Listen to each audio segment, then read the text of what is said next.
Hoofstuk 17. Konsentrasie in ankerdorpe en kulturele kantons.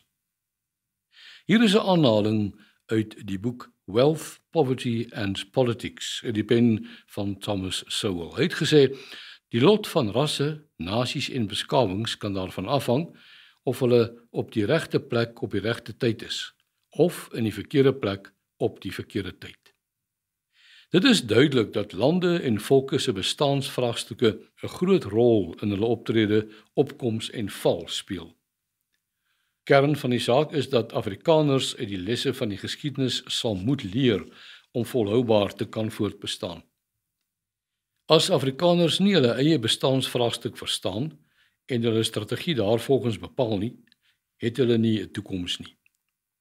As dit weer na die volgende geslag uitgestel word, is daar dalk nie 'n volgende geslag nie, want dan sal die Afrikaners wêreldwyd verbrokkel en versplinter. Die Afrikaner is waar hy is, omdat Afrikaners, om goeie redes, nog nooit hulle bestaansvraagstuk vierkantig in die oë wou kyk en daarvolgens opgetree het nie. Ons gemeenskap het, eg menslik, nog altyd na makliker, vinniger en goedkoper oplossings gesoek. Die uiteinde daarvan was ongelukkig dat die Afrikaner in al hoe moeiliker en gevaarliker omstandighede beland het. Afrikaners glo gewoonlik ons bestaansvraagstuk is verdeeldheid, maar die Israelies is veel meer verdeeld en tog is hulle voortbestaan veilig. Die Afrikaner se bestaansvraagstuk is nie die African National Congress, oftewel die ANC nie. Daar is baie sulke onbevoegde partye in die wêreld. Dit is ook nie die gebrek aan leiers nie. Niemand weet wie Switserland se leier is nie. En Switserland is die veiligste en voorspoedigste staat in die geskiedenis. Dit lê ook veel dieper as by Suid-Afrika se voormalige staatsmanne. En nee, dit is ongelukkig ook veel groter as die vorige leiers se swak onderhandelinge. Die Afrikaner se bestaansvraagstuk is ook nie sy klein getalle nie. Daar is dan meer Afrikaners as die onderskeie totale bevolkings van Namibië, Lesotho, Macedonië, Slovenië, Letland, Botswana, Gambië, Gabon, Estland, Eswatini, voorheen Swaziland, Mauritius, Cyprus en Luxemburg, as ook 'n menigte ander volke. Die bestaansvraagstuk is dat die Afrikaners nie gekonsentreerd saamwoon soos al hierdie volke nie. Daar is nie 'n gebied wat hoofsaaklik deur Afrikaners besit, bewoon en bewerk word nie.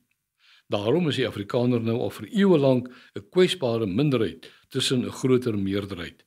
Daarom het die Nederlandse denker Bob Goudswaard gesê, die Afrikaner se geskiedenis is nie 'n stryd om oorheersing nie, maar 'n stryd om oorlewing. Daarom het hierdie landwye verspreiding van die Afrikaner sy ondergang as staatkundige moondheid teweeggebring. En daarom kan dit nie weer herstel as die bestaansprobleem nie opgelos word nie. Afrikaners het self 'n groot aandeel aan hierdie probleem, deurdat hulle histories gerieflik van swart arbeid gebruik gemaak het. Afrikaners het soos ander westerlinge in koloniale gebiede swaar gesteun op goedkoop onderdanige swart arbeid. Hierdie koloniale en later apartheid arbeidsstelsel het uiteindelik tot die einde van die vorige bedeling gelei, nadat miljoene vakbond georganiseerde swartwerkers die vryheidsmag vir swart mense geword het. Dit is nie volhoubaar om mense vir jou te laat werk, maar politieke regte van hulle te weerhou nie. Die politieke gevolge van die arbeidsbeleid het uiteindelik tot die 1994 omwenteling in Suid-Afrika gelei. Die gevolge van daardie arbeidsbeleid is nog nie verby nie. Die goedkoop onderdanige swart arbeid het nou duur, opstandige arbeid geword. Die Wêreldekonomiese Forum, die WEF, gradeer Suid-Afrikaanse arbeidsverhoudinge as die swakste van alle lande wat gemeet word, met ooglopende politieke en ekonomiese implikasies. Niks was nog ooit so duur soos goedkoop arbeid nie. Dit moet weer beklemtoon word, dat die Afrikaner se bestaansvraagstuk nie in sy klein getalle lê nie, maar in sy eilverspreiding. Dit bring mee dat die groep oral 'n maglose minderheid met dieselfde uitdagings is. Boonop het die Afrikaner nie 'n natuurlike geografiese gebied waar hulle demografies saamgegroepeer word soos Lesotho of Skotland nie. Terwyl die meeste swart kultuurgemeenskappe in Suid-Afrika wel 'n natuurlike gebied het en so in die praktyk plaaslike en selfs provinsiale selfregering het, word Afrikaners oral deur demografiese meerderhede regeer. Daarom kla Afrikaners landwyd oor dieselfde probleme, soos onder meer plaasmoorde, geweldsmisdaad, ANC-regeerde dorpe wat verval en vervuil, skole wat onderdruk is, gemeentes en tehuise vir bejaardes wat sukkel om te oorleef, rassekwotas in die werkplek wat 'n gebied se bevolking moet weerspieël, sukkelende staatsdienste en jong mense wat nie kan studeer nie, omdat hulle te ver woon van stede waar universiteite is.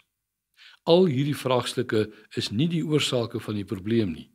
Dit is die gevolge van 'n bestaansprobleem.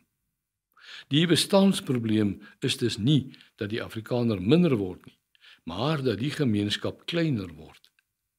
'n Kleiner deel van 'n groter groeiende bevolking. Die bestaansprobleem is nie die groot swart meerderheid nie, maar dat die Afrikaner oral in die minderheid is, omdat hulle nie gekonsentreerd woon nie. Die geskiedenis het met die Afrikaner 'n ander loop geneem as met die ander volke wat saam woon en hulle eie land het, soos die Swazis, of ten minste hulle eie gebied het, soos die Zulus of die Skotte, en wat daar nie onder 'n ander meerderheid val nie.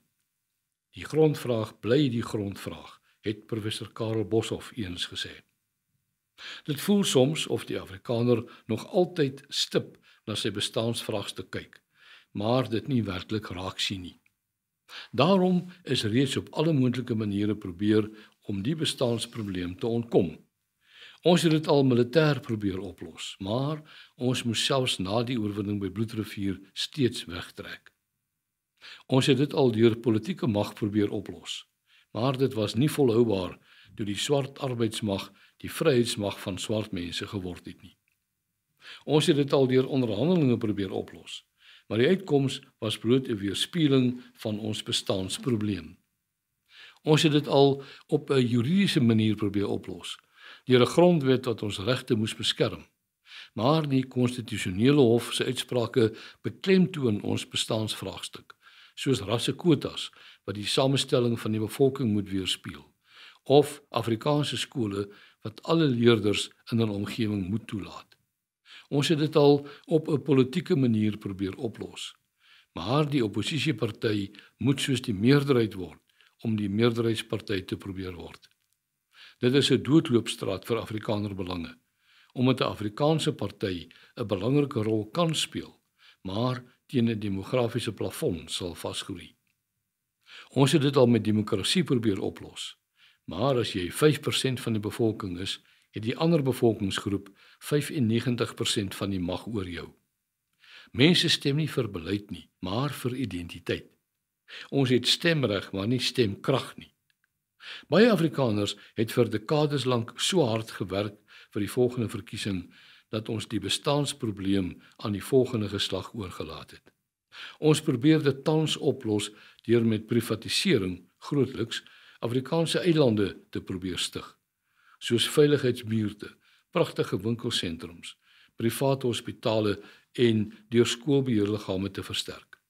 Steeds neem die samelewing egter uiteindelik die vorm van die bevolking aan. Dit wat in middestede gebeur het, kring alwyer uit. Ons het reeds alle moontlike planne probeer maak, maar ons bestaansvraagstuk volg ons soos 'n skaduwee. En soos jou skaduwee langer word as die son skuif, word ons bestaansvraagstuk groter na mate ons mense na die buiteland trek om van die gevolge van ons historiese probleem af weg te kom. Dit versprei ons nog verder en eiler uitmekaar oor die aardbol. So word Afrikaans binne 'n geslag of wat in duisende monde stil. Dit gaan nog meer vererger as ons nie ons bestaansprobleem nou vir eens en vir altyd die hoof bied nie. Want 'n eerste wêreldgroep wat soos tweede klas burgers behandel en derde wêrelds regeer word, trek na waar hulle eerste klas burgers kan wees. Kortom, ons demografiese probleem vereis 'n demografiese oplossing. Dit kan nie deur ander kitsresepte en kortpaaie opgelos word nie. Groot trek. Ons kan nie meer saans in die straat voor ons huise gaan stap nie. Ons kinders kan nie eens 500 meter ver veilig skool toe loop nie. Die oorgrootste meerderheid van die land se dorpe funksioneer of swak of het klaar verval. En ons moet na die nuus, die sport en die weer eers luister wie vandag protesteer om te weet met watter pad ons veilig by die werk kan kom. Dis nie 'n wonder dat so baie van ons mense nie hoop het vir die toekoms nie. Natuurlik is dit moontlik om weer 'n toekoms te skep, maar daar is 'n lewensbelangrike voorwaarde vir 'n Afrikaner herlewing en oorlewing. Dit is dat Afrikaners hulle bestaansvraagstuk wat hulle al so lank uitgestel het met 'n nasionale poging moet aanpak. Daar is egter, na eeue, uiteindelik goeie nuus. Afrikaners het self agtergekom wat hulle bestaansvraagstuk is, al verwoord hulle dit nie, doen hulle iets daaraan. Kortliks lê die antwoord op hulle bestaansvraagstuk in die nuwe groot trek, waarmee hulle nou al jare lank bykans ongesiens besig is. Afrikaners trek na waar daar meer Afrikaners is. Waar ons vroeër van mekaar af weggetrek het, tot jy nie meer die ander ou se rook by sy skoorsteen kon sien uittrek nie, trek Afrikaners nou nader aan mekaar. Afrikaners trek weg van waar hulle 'n onvolhoubare minderheid is, na daar waar hulle meerderhede is of kan word, of na waar daar ten minste genoeg getalle is om 'n Afrikaanse leefwyse te kan lei. Dit is nie 'n nuwe proses nie. Die bekende demograaf en oud-rektor van die Universiteit van Pretoria, professor Flip Smith, het reeds meer as 40 jaar gelede die noodsaak van groter konsentrasies van Afrikaners in 'n aantal streekdorpe bepleit. Die beroep is ter wille van volhoubaarheid gedoen. Die titel van sy professorale intrede van 1972 was in die idioom van daardie tyd, die ontvolking van die blanke platteland. Daarin het hy destyds al verwys na die onomkeerbare proses van verstedeliking en die meegaande uitdagings wat dit vir die platteland gaan meebring.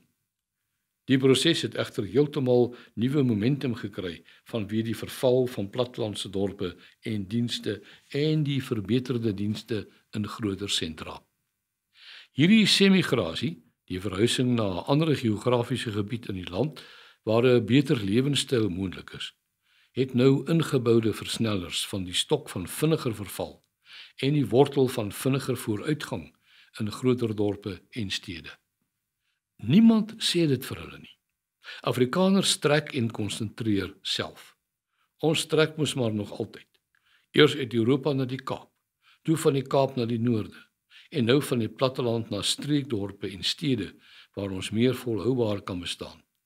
In die praktyk word plekke soos Pretoria kulturele kantons wat bykans al die dienste bied wat 'n kultuurgemeenskap benodig. Ja, ons is almal hartseer oor die vervallende kleiner dorpe en ons moet en ons sal altyd alles in ons vermoë doen om diegene te help wat daar wil of moet woon. Terselfdertyd moet erken word dat as landwye eilverspreiding die Afrikaner se bestaansprobleem is groter konsentrasie die oplossing. As ons nie wil hê dat ons mense moet emigreer nie, moet ons bly wees as hulle semigreer. Mense trek en konsentreer self. Dit is duidelik uit die bevolkingsstatistieke, huispryse, nuwe ontwikkelings en ander aanwysers. Daaraan kan ons niks doen nie. Mense gaan nie op plekke woon waar hulle onveilig is of waar hulle nie 'n meer Afrikaanse bestaan kan voer nie. Dit is egter belangrik dat ons nie diegene wat op kleiner plekke agterbly in die steek laat nie, omdat hulle selfs meer hulp nodig gaan kry. Waar gaan Afrikaners in die toekoms bly? Meer as die helfte, dit is nagenoeg 53% van alle Afrikaners, sal teen 2030 op net 10 plekke in die land gekonsentreerd wees. Dit is die bevinding van 'n omvattende studie oor bevolkingsbewegings wat Connie Mulder van die Solidariteit Navorsingsinstituut, die SNI, in samewerking met verskeie kundiges gedoen het. 'n Verdere 15% van Afrikaners gaan volgens die studie oor 20 ander munisipaliteite versprei wees, terwyl die oorblywende 32% van Afrikaners in die res van die land in sowat 100 dorpe en stede sal bly. Hierdie getalle kan ook op 'n ander wyse in perspektief gestel word. 2/3, dit is 67% van Afrikaners, sal teen 2030 in net 29 dorpe en stede bly. 'n Volle 80% van die gemeenskap gaan in net 10 van hierdie munisipaliteite woon. Dit beteken dat die oorblywende 20% van hierdie 2/3 oor 19 ander plekke versprei sal wees. Die grootste konsentrasie Afrikaners sal teen 2030 in die 10 gebiede bly: Pretoria, Oosrand, Kaapstad, Middelburg, Krugersdorp, Port Elizabeth, Secunda, Bloemfontein, Meyerton en Nelspruit. Ander streke wat opgehou moet word is die Potchefstroom-Klerksdorp gebied, die Rustenburg gebied en George, asook die omliggende gebied. Oranje beoog om teen 2030 meer as 10.000 in- en omwoners te hê. Hoewel hierdie projeksie ingevolge die huidige neigings gemaak is, kan die werklikhede van verval in sommige dorpe van die opbloei in streekdorpe en stede hierdie proses versnel en die syfers laat vergroot. Hierdie werklikhede is deur niemand geskep nie, maar sal deur almal wat toekomsbeplanning doen, verreken moet word. Die groter konsentrasie van Afrikaners in minder plekke maak dit wel makliker om praktiese planne vir hierdie werklikhede te ontwikkel, omdat hulpbronne en uitvoerende vermoë hierdeur gefokus word. Kulturele kantons.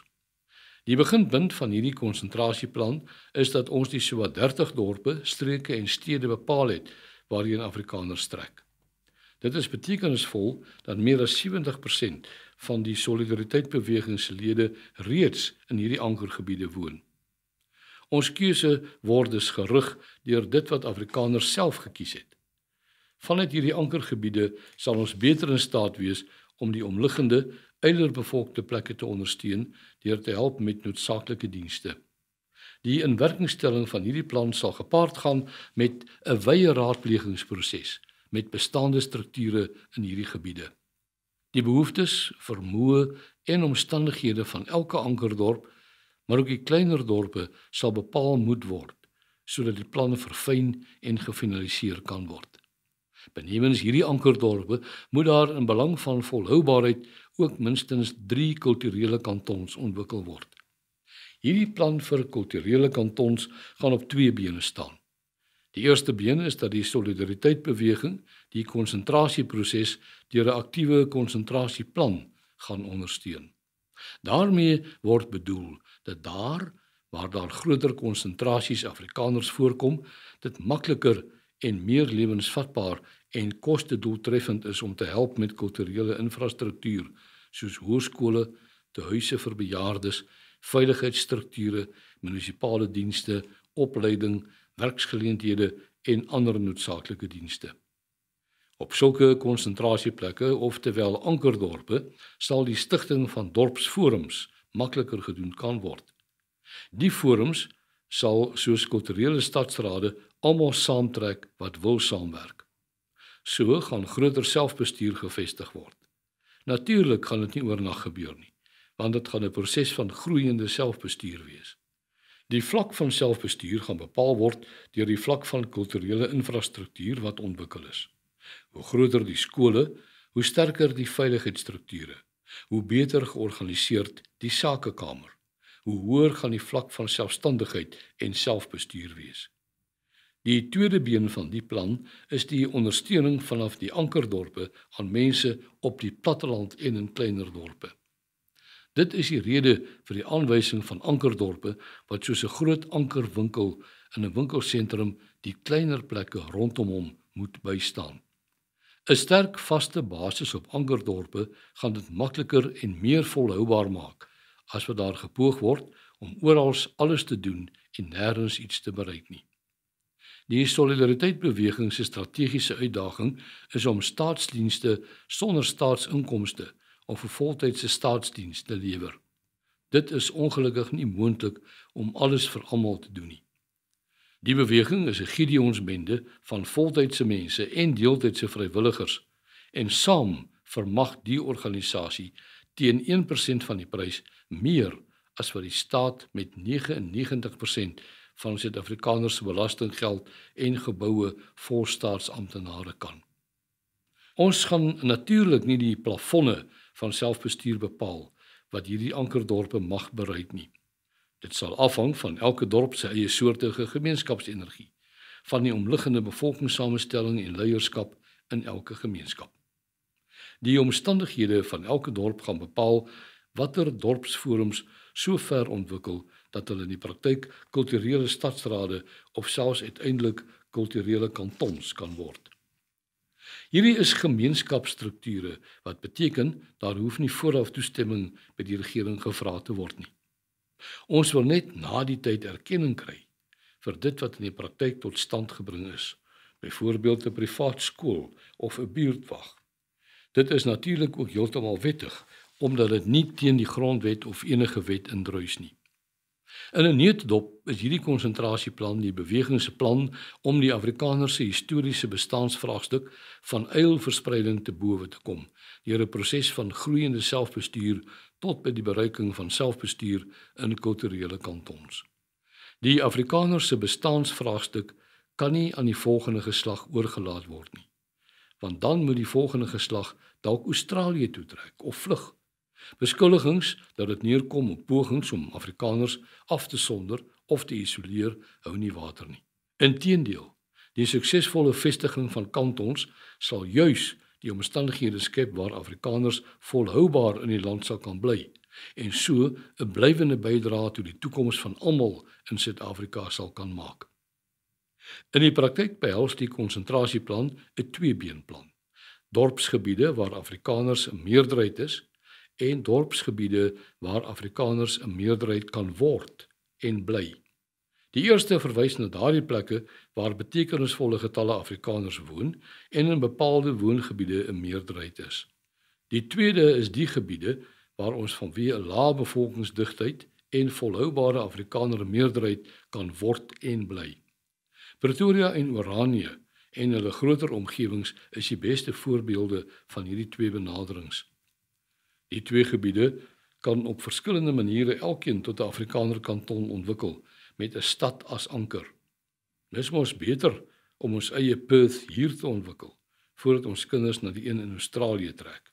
Die voordeel van die westelike deel van die land waar Oranje geleë is dat dit buite die demografiese strome van die land lê en gevolglik meer bestendig is. Oranje is tog beter as Australië. Hierdie tweebeenbenadering ondervang ook die moontlike gevaar van die verbrokkeling van die land wat Frans Cronje van die Instituut vir Rasseverhoudinge, die IRV, in sy scenario's beskryf. Indien dit wel gebeur dat Suid-Afrika se sentralistiese stelsel weens staatsverswakking verval, kan die opsigtelike gevare hiervan gekeer of ondervang word deur betyds eilande van bestendigheid te ontwikkel.